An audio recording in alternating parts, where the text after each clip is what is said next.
দোয়া নিয়ে আমরা অনেক তাড়াহুড়ো করে থাকি, বিশেষ করে আমাদের কোনো চাওয়া আল্লাহ সুবহানাহু ওয়া তাআলার কাছে পেশ করার পর যদি সেটা কবুল হতে দেরি হয় বা আমাদের কাঙ্ক্ষিত বিষয়টা পেতে দেরি হয়, তখনই আমরা হাহুতাশ করা শুরু করে দেই, অথচ এটা উচিত নয়।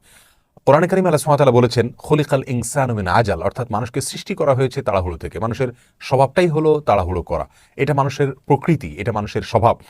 অতএব দোয়ার ক্ষেত্রেও আমরা সেটা করে থাকি। কোরআনে কারিমে আল্লাহ সুবহানাহু ওয়া তাআলা বলেছেন, উদউনি আস্তাজিব লাকুম, অর্থাৎ তোমরা আমার কাছে দোয়া করো, আমি তোমাদের দোয়া কবুল করব।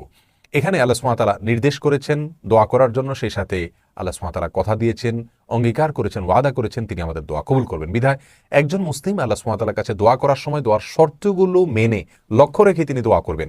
দোয়ার যে মৌলিক শর্তগুলো আছে, হারাম কিছু, অবৈধ কিছু আল্লাহর কাছে চাইবেন না, এবং আল্লাহ সুবহানাহু ওয়া তাআলার কাছে নিশ্চিত করে চাইবেন, দোদুল্যমান অবস্থায় চাইবেন না, এবং পাবেন সে আশা পরিপূর্ণভাবে রেখে তারপরে চাইবেন, হালাল বক্ষণ করবেন।